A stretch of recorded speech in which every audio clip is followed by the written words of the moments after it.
The Asari were the first species to discover the Citadel. When the Solarians arrived, it was the Asari who proposed the establishment of the Citadel Council to maintain peace throughout the galaxy. Since then, the Asari have served as the mediators and centrists of the Council.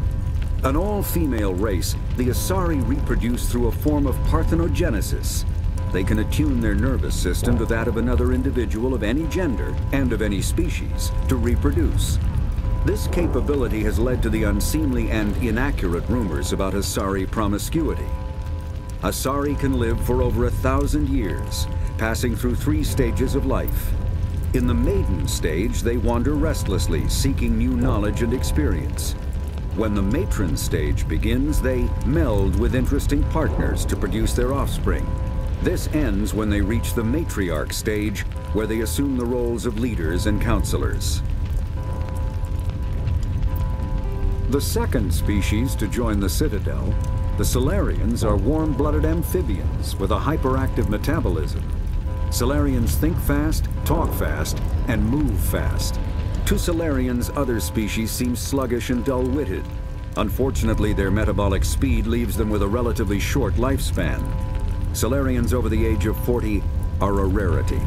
The Solarians were responsible for advancing the development of the primitive Krogan species to use as soldiers during the Rachni Wars. They were also behind the creation of the genophage bioweapon the Turians used to quell the Krogan rebellions several centuries later. Solarians are known for their observational capability and non-linear thinking. This manifests as an aptitude for research and espionage. They are constantly experimenting and inventing, and it is generally accepted that they always know more than they are letting on.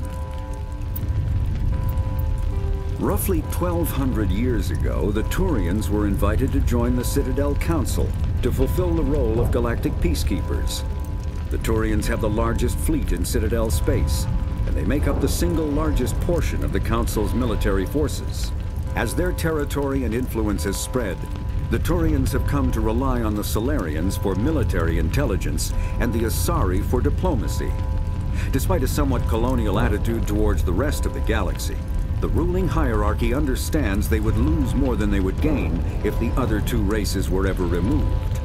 Turians come from an autocratic society that values discipline and possesses a strong sense of personal and collective honor. There is lingering animosity between Turians and humans over the First Contact War of 2157, which is known as the Relay 314 incident to the Turians. Officially, however, the 2 species are allies, and they enjoy civil, if cool, diplomatic relations. 50,000 years ago, the Protheans were the only spacefaring species in the galaxy. They vanished in a swift galactic extinction. Only the legacy of their empire remains. They are believed to have built the mass relays and the Citadel, which have allowed numerous species to explore and expand throughout the galaxy. Prothean ruins are found on worlds across the galaxy. While surprisingly intact for their age, functioning examples of Prothean paleotechnology are rare. Time and generations of looters have picked their dead cities and derelict stations clean. Some believe the Protheans meddled in the evolution of younger races. The Hanar homeworld of Kaje, for example, shows clear evidence of former Prothean occupation. The presence of a former Prothean observation post on Mars has caused a rebirth of interventionary evolutionists among humans. These individuals believe the god myths of ancient civilizations are misremembered encounters with aliens. Though now extinct, the Rachni once threatened every species in Citadel space. Over 2,000 years ago, explorers foolishly opened a mass relay to a previously unknown system and encountered something never seen before or since, a species of spacefaring insects guided by a hive mind intelligence. Unfortunately, the Rachni were not peaceful, and the galaxy was plunged into a series of conflicts known as the Rachni Wars. Attempts to negotiate were futile, as it was impossible to make contact with the hive queens that guided the race from beneath the surface of their toxic home world. The emergence of the Krogan ended the Rachni Wars. Bred to survive the harshest environments, the Krogan were able to strike at the queens in their lairs and reclaim conquered Council worlds. But when Krogan fleets pressed them back to their homeworld, the Rachni refused to surrender, and the Krogan eradicated them from the galaxy. In the early 2160s, the Alliance began aggressive colonization of worlds in the Skyllian Verge, much to the dismay of the Batarians, who had been developing the region for several decades. In 2171, the Batarians petitioned the Council to declare the Verge a zone of Batarian interest. The Council refused, however, declaring unsettled worlds in the region open to human colonization. In protest, the Batarians closed their Citadel embassy and severed official diplomatic relations with the Council, effectively becoming a rogue state. They instigated a proxy war in the Verge by funneling money and weapons to criminal organizations, urging them to strike at human colonies. Hostilities peaked with the Skyllian Blitz of 2176, an attack on the human capital of Elysium by Batarian-funded pirates and slavers. In 2178, the Alliance retaliated with a crushing assault on the moon of Torfin, long used as a staging base by Batarian-backed criminals.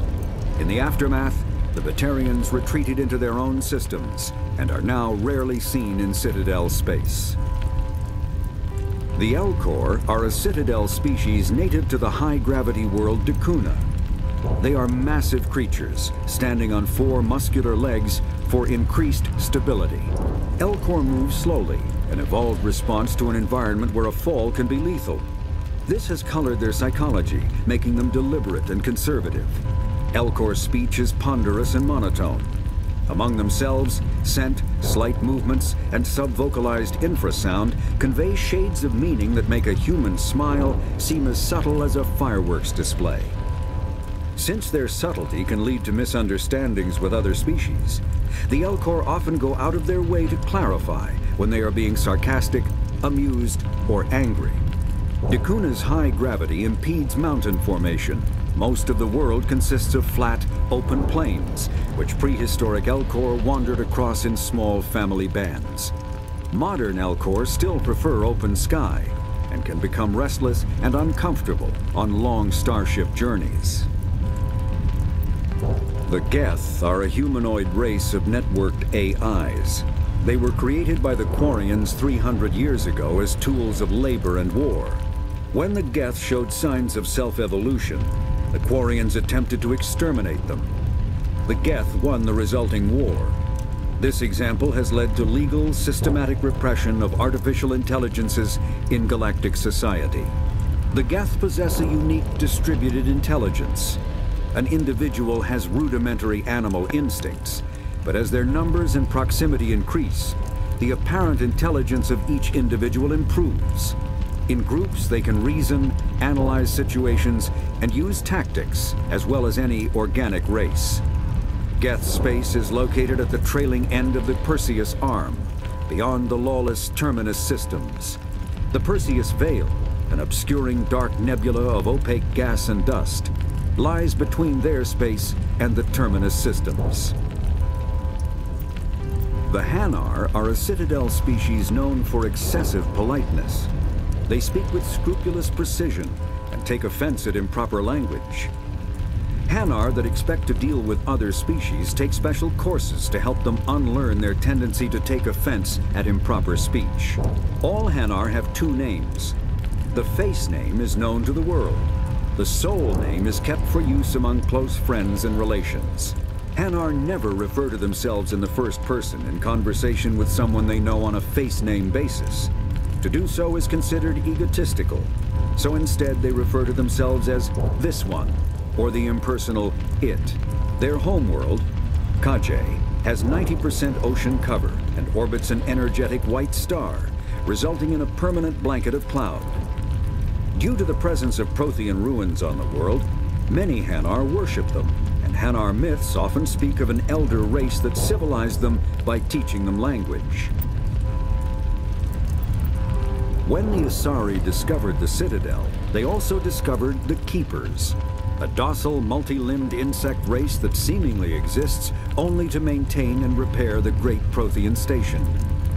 Early attempts to communicate with or study the Keepers were failures, and it is now illegal to interfere with or impede Keeper activity. Because they are completely non-threatening, Keepers have become virtually invisible to everyone else. Similarly, they seem indifferent to other species, except for their tendency to help new arrivals integrate themselves into the Citadel. No matter how many Keepers die due to old age, violence, or accident, they maintain a constant number. No one has discovered the source of new Keepers, but some hypothesize they are genetic constructs, biological androids created somewhere deep in the inaccessible core of the Citadel itself. The Krogan evolved in a hostile and vicious environment. Until the invention of gunpowder weapons, eaten by predators was still the #1 cause of Krogan fatalities. Afterwards, it was death by gunshot. When the Solarians discovered them, the Krogan were a brutal, primitive species, struggling to survive a self-inflicted nuclear winter. The Solarians culturally uplifted them, teaching them to use and build modern technology, so they could serve as soldiers in the Rachni War. Liberated from the harsh conditions of their homeworld, the quick-breeding Krogan experienced an unprecedented population explosion. They began to colonize nearby worlds. Even though these worlds were already inhabited, the Krogan rebellions lasted nearly a century, only ending when the Turians unleashed the Genophage, a Solarian-developed bioweapon that crushed all Krogan resistance. The Genophage makes only 1 in 1,000 pregnancies viable, and today, the Krogan are a slowly dying breed. Understandably, the Krogan harbor a grudge against all other species, especially the Turians. Driven from their home system by the Geth nearly 3 centuries ago, most Quarians now live aboard the Migrant Fleet, a flotilla of 50,000 vessels ranging in size from passenger shuttles to mobile space stations. Home to 17 million Quarians, the flotilla understandably has scarce resources. Because of this, each Quarian must go on a rite of passage known as the Pilgrimage when they come of age. They leave the fleet and only return once they have found something of value they can bring back to their people.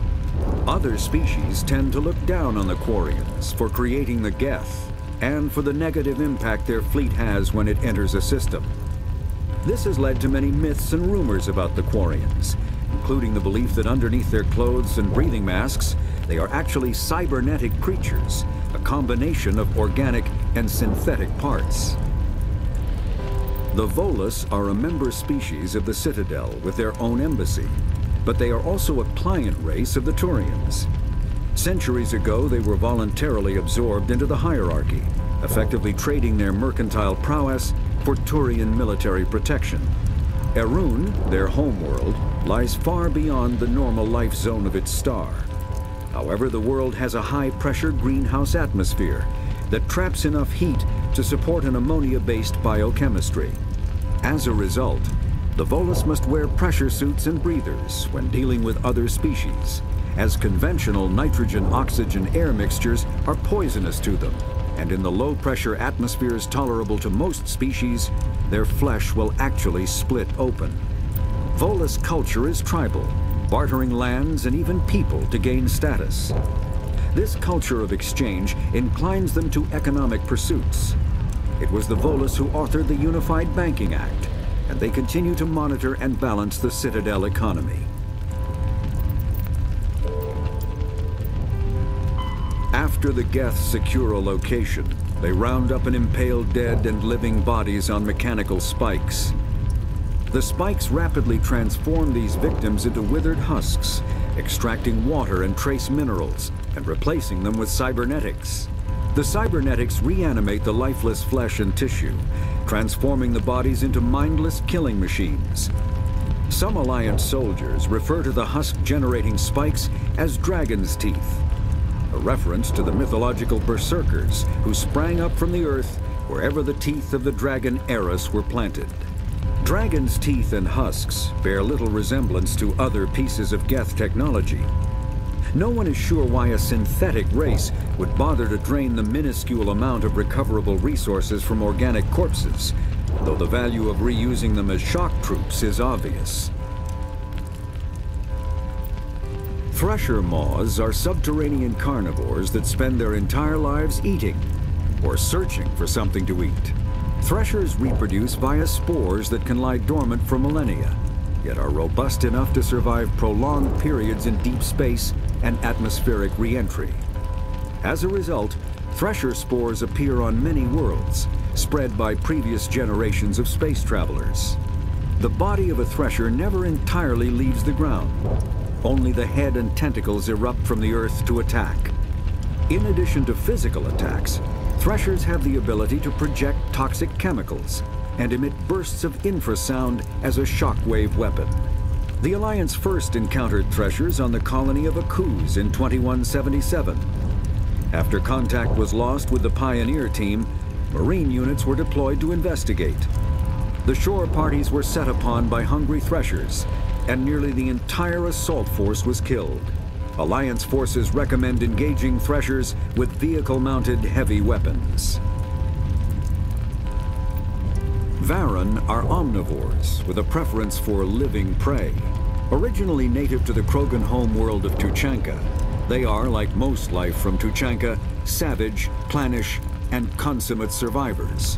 They are pack hunters when vulnerable prey is readily available, and become scavengers when outnumbered or outclassed. Their supreme adaptability, vicious demeanor, and rapid breeding cycle have made them ubiquitous and dangerous pests on many worlds. Virtually everywhere the Krogan have been, Varren infestations have followed, wreaking havoc with the native ecology.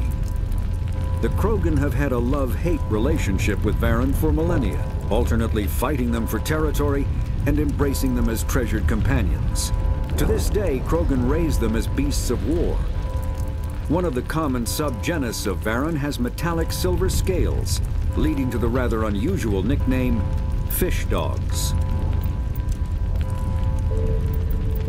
The Citadel is an ancient deep space station, presumably constructed by the Protheans.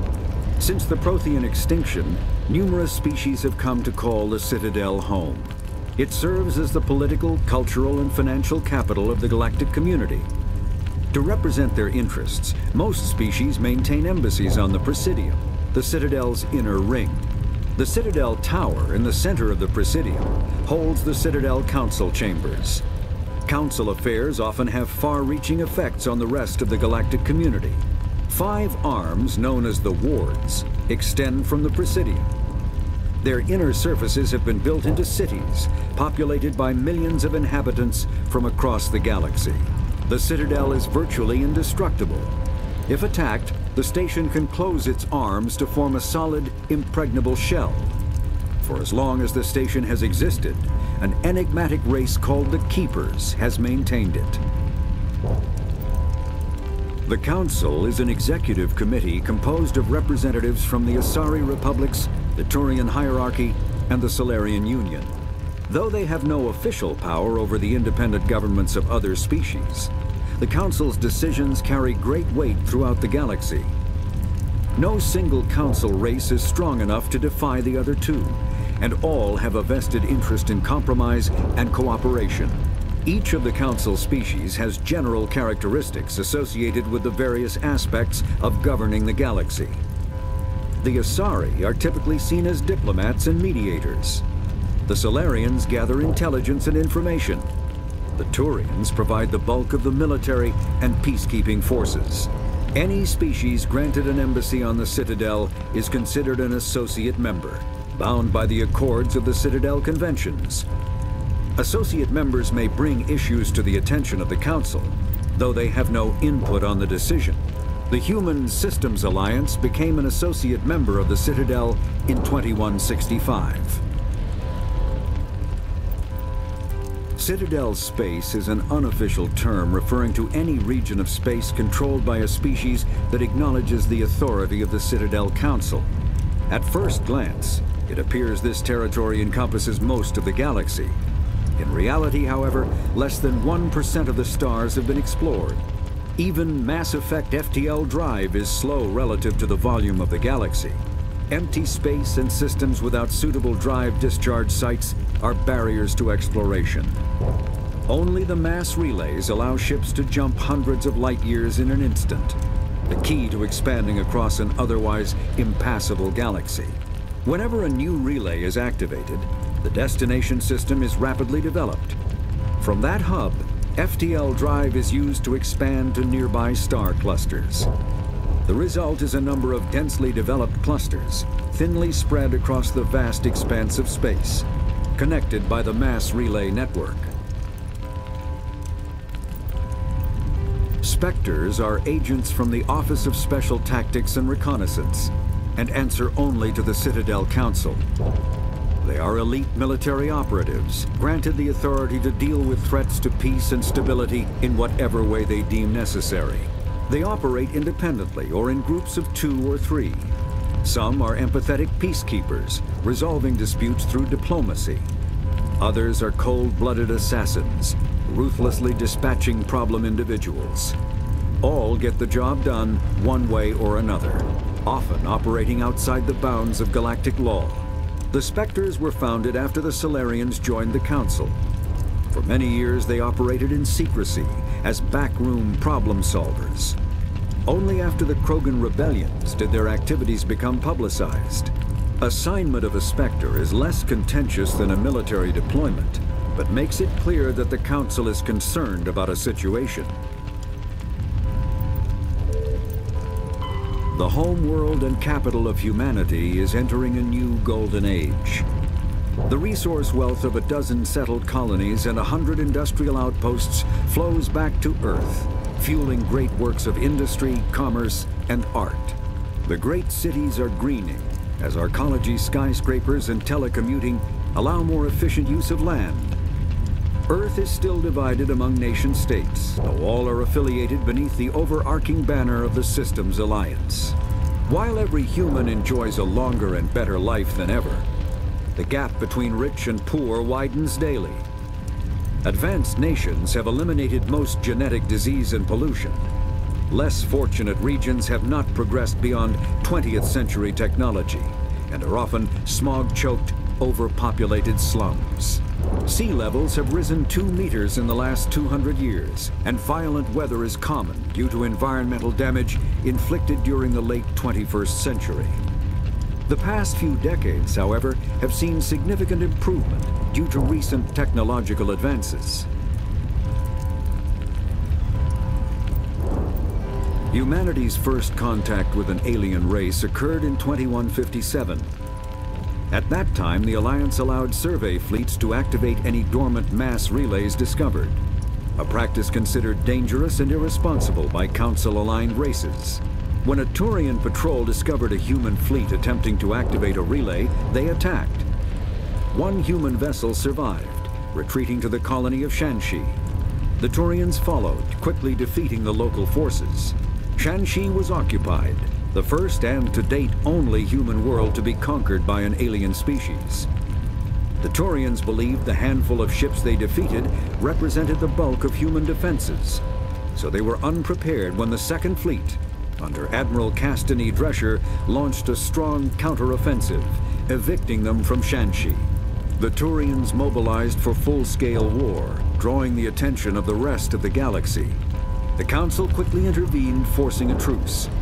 Fortunately for humanity, the First Contact War was ended with a diplomatic solution. The Systems Alliance is an independent supranational government representing the interests of humanity as a whole. The Alliance is responsible for the governance and defense of all extrasolar colonies and stations. The Alliance grew out of the various national space programs as a matter of practicality. Sol's planets had been explored and exploited through piecemeal national efforts. The expense of colonizing entire new solar systems could not be met by any one country. With humans knowing that alien contact was inevitable, there was enough political will to jointly fund an international effort. Still, the Alliance was often disregarded by those on Earth until the First Contact War. While the national governments dithered and bickered over who should lead the effort to liberate Shanxi, the Alliance fleet struck decisively. Post-war public approval gave the Alliance the credibility to establish its own parliament and become the galactic face of humanity.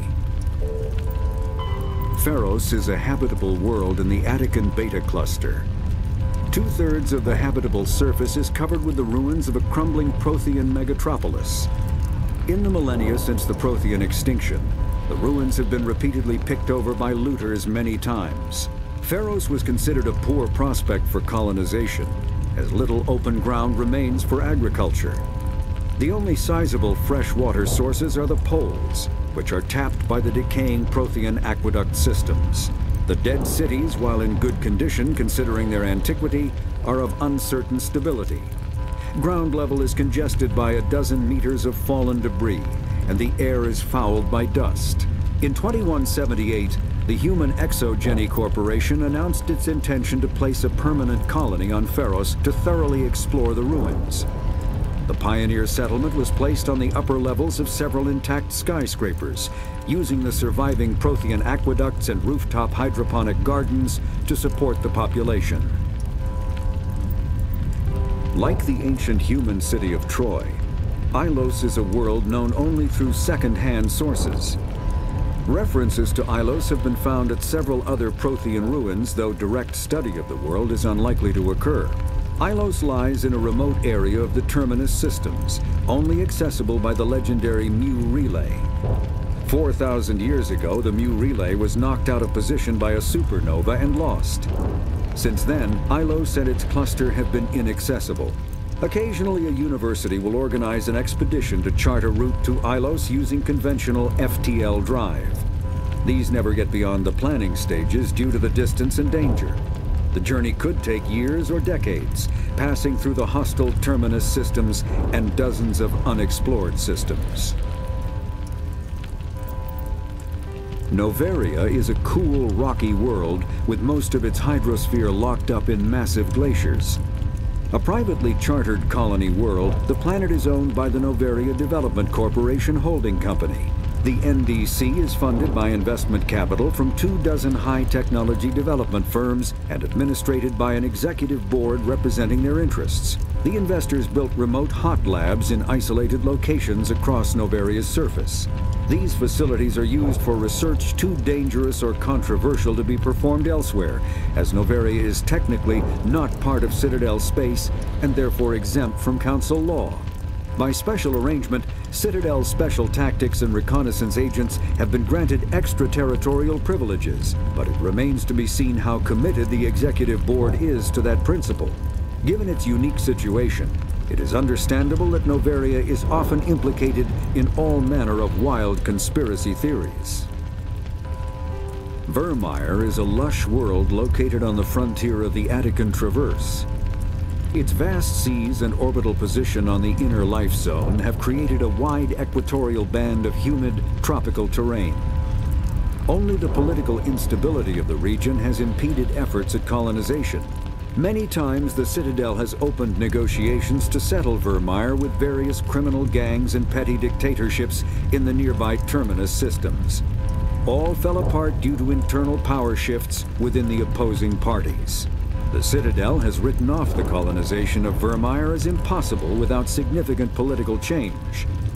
The Terminus powers themselves are unlikely to ever settle Vermeer. Most lack the resources to support settlement of a virgin world, finding it more expedient to steal from their neighbors than build for themselves.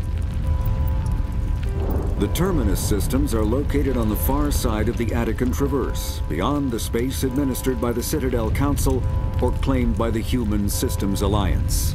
It is populated by a loose affiliation of minor species, united only in their refusal to acknowledge the political authority of the Council or adhere to the Citadel conventions. Their independence comes at a price. The Terminus is fraught with conflict. War among the various species is common, as governments and dictators constantly rise and fall. The region is a haven for illegal activities, particularly piracy and the slave trade. At least once a year, a fleet from the Terminus invades the nearby Attican Traverse.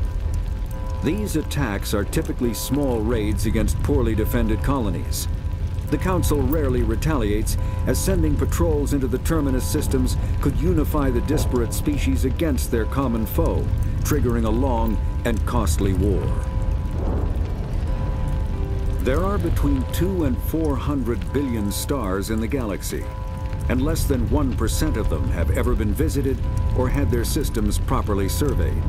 Humanity's early expansion into the Attican Traverse was haphazard, a desperate race to claim habitable planets where populations can be economically settled. Ignored in the wake of this land grab were thousands of less hospitable worlds, each potentially rich with industrial resources.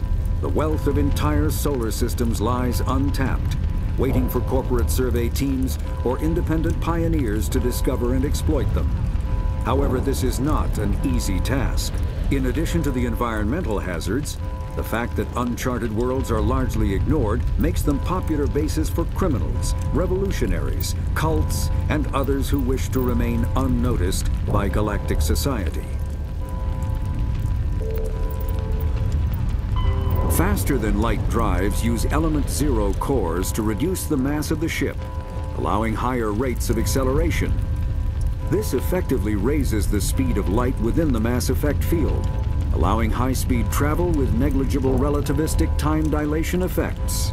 Starships still require conventional thrusters, chemical rockets, commercial fusion torch, economy ion engine, or military anti-proton drive, in addition to the FTL drive core. With only a core, a ship has no motive power. The amount of ESO and power required for a drive increases exponentially to the mass being moved and the degree it is being lightened. Very massive ships, or very high speeds, are prohibitively expensive. If the field collapses while the ship is moving at faster than light speed, the effects are catastrophic. The ship is snapped back to sublight velocity, the enormous excess energy shed in the form of lethal Cherenkov radiation. Larger warships are generally classified in one of four weights. Frigates are small, fast ships used for scouting and screening of larger vessels. Frigates often operate in wolf-pack flotillas. Cruisers are middleweight combatants, faster than dreadnoughts and more heavily armed than frigates. Cruisers are the standard patrol unit and often lead frigate flotillas. Dreadnoughts are kilometer-long capital ships mounting heavy, long-range firepower. They are only deployed for the most vital missions. Carriers are dreadnought-sized vessels that also carry large numbers of fighters. Smaller vessels are almost exclusively used in a support role to the warships during combat. Fighters are one-man craft used to perform close-range attacks on enemy ships. Interceptors are one-man craft optimized for destroying opposing fighters. The Normandy is a prototype starship developed by the Human Systems Alliance with the assistance of the Citadel Council. It is optimized for scouting and reconnaissance missions in unstable regions using state-of-the-art stealth technology. For most ships, the heat generated through standard operations is easily detectable against the absolute zero background of space. The Normandy, however, is able to temporarily sink this heat within the hull. Combined with refrigeration of the exterior hull, the ship can travel undetected for hours or drift passively for days of covert observation. This is not without risk. The stored heat must eventually be radiated, or it will build to levels capable of cooking the crew alive. Another component of the stealth system is the Normandy's revolutionary Tantalus Drive, a Mass Effect core twice the standard size. The Tantalus Drive generates mass concentrations that the Normandy falls into, allowing it to move without the use of heat-emitting thrusters. Sovereign is the flagship of the rogue Spectres Sarin. An enormous dreadnought larger than any other ship in any known fleet, it is crewed with both Geth and Krogan. At 2 kilometers long, its spinal-mounted main gun is likely capable of penetrating another dreadnought's kinetic barriers with a single shot. How Sarin acquired this incredible warship is unknown. The prevailing opinion is that Sovereign is a Geth construct, while others believe it is a Prothean relic. Its design, however, hints at a more alien and mysterious origin. The attack on Eden Prime demonstrated Sovereign's ability to generate mass effect fields powerful enough to land on a planetary surface. This implies it has a massive Element Zero core, and the ability to generate staggering amounts of power. Ship mobility dominates space combat. The primary objective is to align the mass accelerator along the bow with the opposing vessel's broadside. Battles typically play out as artillery duels, fought at ranges measured in thousands of kilometers, though assaults through defended mass relays often occur at knife fight ranges, as close as a few dozen kilometers. Most ship-to-ship engagements are skirmishes between patrol vessels of cruiser weight and below, with dreadnoughts and carriers only deployed in full-scale fleet actions. Battles in open space are short and often inconclusive, as the weaker opponent typically disengages. Once a ship enters FTL flight, the combat is effectively over. There are no sensors capable of tracking them, or weapons capable of damaging them. The only way to guarantee an enemy will stand and fight is to attack a location they have a vested interest in, such as a settled world or a strategically important mass relay. The Mako infantry fighting vehicle was designed for the System Alliance's frigates. Though the interior is cramped, an M35 is small enough to be carried in the cargo bay and easily deployed on virtually any world. With its turreted 155mm mass accelerator and coaxially mounted machine gun, the Mako can provide a fire team with weapon support as well as mobility. Since Alliance Marines may be required to fight on any world, the Mako is environmentally sealed and equipped with microthrusters for use on low-gravity planetoids. The Mako is powered by a sealed hydrogen-oxygen fuel cell and includes a small Element Zero core. While not large enough to nullify the vehicle's mass, the core can reduce it enough to be safely airdropped. When used in conjunction with thrusters, it also allows the Mako to extricate itself from difficult terrain. Biotics is the ability of rare individuals to manipulate dark energy and create mass effect fields through the use of electrical impulses from the brain. Intense training and surgically implanted amplifiers are necessary for a biotic to produce mass effect fields powerful enough for practical use. The relative strength of biotic abilities varies greatly among species and with each individual. There are three branches of biotics. Telekinesis uses mass-lowering fields to levitate or impel objects. Mass-raising kinetic fields are used to block or pin objects. Spatial distortion uses rapidly shifting mass fields to shred objects. Most organic species are capable of developing biotic abilities, though there are risks involved. Biotics are the result of an in utero exposure to Element Zero.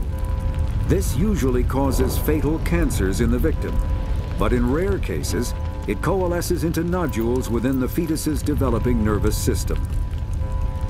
An artificial intelligence is a self-aware computing system capable of learning and independent decision-making. Creation of a conscious AI requires adaptive code, a slow, expensive education, and a specialized quantum computer called a blue box. An AI cannot be transmitted across a communication channel or computer network. Without its blue box, an AI is no more than data files. Loading these files into a new blue box will create a new personality, as variations in the quantum hardware and runtime results create unpredictable variations. The Geths serve as a cautionary tale against the dangers of rogue AI, and in Citadel space, they are technically illegal. Advocacy groups argue, however, that an AI is a living, conscious entity, deserving the same rights as organics. They argue that continued use of the term artificial is institutionalized racism on the part of organic life. The term synthetic is considered the politically correct alternative. A virtual intelligence is an advanced form of user interface software. VIs use a variety of methods to simulate natural conversation, including an audio interface and an avatar personality to interact with. Although a VI can provide a convincing emulation of sentience, they are not self-aware, nor can they learn or take independent action. VIs are used as operating systems on commercial and home computers. Minimal VI agents are also available. Agents are compact and specialized. Some serve as personal secretaries, filtering calls and scheduling meetings based on user-defined priorities. Others are advanced search engines, propagating themselves across the extranet to collate user-requested data. Commercial VIs in a variety of stock personalities are available at any software retailer. Boutique firms and hobbyists also build unique VIs to personal specification. Although software emulation of living personalities is illegal, reconstructions of famous historical figures are common. When subjected to an electrical current, the rare material dubbed Element Zero, or EZO, emits a dark energy field that raises or lowers the mass of all objects within it. This mass effect is used in countless ways, from generating artificial gravity to manufacturing high-strength construction materials. It is most prominently used to enable faster-than-light space travel. EZO is generated when solid matter, such as a planet, is affected by the energy of a star going supernova. The material is common in the asteroid debris that orbits neutron stars and pulsars. These are dangerous places to mine, requiring extensive use of robotics, telepresence, and shielding to survive the incredible radiation from the dead star. Only a few major corporations can afford the setup costs required to work these primary sources. Humanity discovered refined Element Zero at the Prothean research station on Mars, allowing them to create mass effect fields and develop FTL travel. Element Zero can increase or decrease the mass of a volume of space-time when subjected to an electrical current. With a positive current, mass is increased. With a negative current, mass is decreased. The stronger the current, the greater the magnitude of the dark energy mass effect. In space, low-mass fields allow FTL travel and inexpensive surface-to-orbit transit. High-mass fields create artificial gravity and push space debris away from vessels. In manufacturing, low-mass fields permit the creation of evenly blended alloys, while high-mass compaction creates dense, sturdy construction materials. The military makes extensive use of mobility-enhancing technologies, with Mass Effect utilizing fighting vehicles standard frontline issue in most military forces. Mass Effect fields are also essential in the creation of kinetic barriers or shields to protect against enemy fire. Mass relays are feats of Prothean engineering advanced far beyond the technology of any living species. They are enormous structures scattered throughout the stars and can create corridors of virtually mass-free space, allowing instantaneous transit between locations separated by years or even centuries of travel using conventional FTL drives. Primary mass relays can propel ships thousands of light years, often from one spiral arm of the galaxy to another. However, they have fixed one-to-one connections. A primary relay connects to one other primary relay and nowhere else. Secondary relays can only propel ships across a few hundred light years. However, they are omnidirectional. A secondary relay can send a ship to any other relay within its limited range. There are many dormant primary relays whose corresponding twins have not yet been located. These are left inactive until their partner is charted, as established civilizations are unwilling to blindly open a passage that might connect them to a hostile species. Omni-tools are handheld devices that combine a computer microframe, sensor analysis pack, and manufacturing fabricator. Versatile and reliable, an Omni-tool can be used to analyze and adjust the functionality of most standard equipment, including weapons and armor, from a distance. The fabrication module can rapidly assemble small three-dimensional objects from common reusable industrial plastics, ceramics, and light alloys. This allows for field repairs and modifications to most standard items, as well as the reuse of salvaged equipment. Omni-tools are standard issue for soldiers and first-in colonists. Combat hard suits use a dual-layer system to protect the wearer. The inner layer consists of fabric armor with kinetic padding, Areas that don't need to be flexible, such as the chest or shins, are reinforced with sheets of lightweight, ablative ceramic. The outer layer consists of automatically generated kinetic barriers.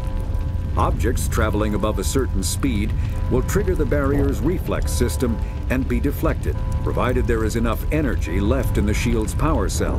Armored hardsuits are sealable to protect the wearer from extremes of temperature and atmosphere. Standard equipment includes an onboard mini-frame and a communications, navigation, and sensing suite. The mini-frame is designed to accept and display data from a weapon's smart targeting system to make it easier to locate and eliminate enemies. Kinetic barriers, more commonly called shields, provide protection against most mass accelerator weapons. Whether on a starship or a soldier's suit of armor, the basic principle remains the same. Kinetic barriers are repulsive mass effect fields, projected from tiny emitters. These shields safely deflect small objects traveling at rapid velocities. This affords protection from bullets and other dangerous projectiles, but still allows the user to sit down without knocking away their chair. The shielding afforded by kinetic barriers does not protect against extremes of temperature, toxins, or radiation. A mass accelerator propels a solid metal slug using precisely controlled electromagnetic attraction and repulsion. The slug is designed to squash or shatter on impact, increasing the energy it transfers to the target. If this were not the case, it would simply punch a hole right through, doing minimal damage. Accelerator design was revolutionized by Element Zero. A slug lightened by a mass effect field can be accelerated to greater speeds, permitting projectile velocities that were previously unattainable. If accelerated to a high enough velocity, a simple paint chip can impact with the same destructive force as a nuclear weapon. However, mass accelerators produce recoil equal to their impact energy. This is mitigated somewhat by the mass effect fields that rounds are suspended within. But weapon recoil is still the prime limiting factor on slug velocity. Metagel is a common medicinal salve used by paramedics, EMTs, and military personnel. It combines several useful applications: a local anesthetic, disinfectant, and clotting agent all in one. Once applied, the gel is designed to grip tight to flesh until subjected to a frequency of ultrasound. It is sealable against liquids, most notably blood, as well as contaminants and gases. The gel is a genetically engineered bioplasm created by the CERTA Foundation, a medical technology megacorp based on Earth. Technically, Metagel violates Council laws against genetic engineering, but to date, it has proved far too useful to ban.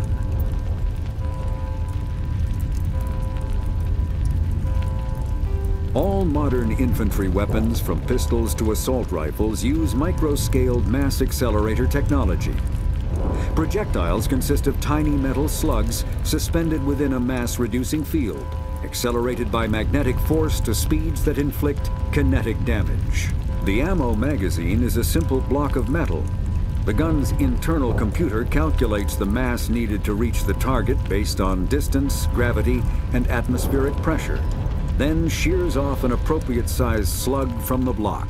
A single block can supply thousands of rounds, making ammo a non-issue during any engagement. Top-line weapons also feature smart targeting that allows them to correct for weather and environment. Firing on a target in a howling gale feels the same as it does on a calm day at the practice range. Smart targeting does not mean a bullet will automatically find the mark every time the trigger is pulled. It only makes it easier for the marksman to aim.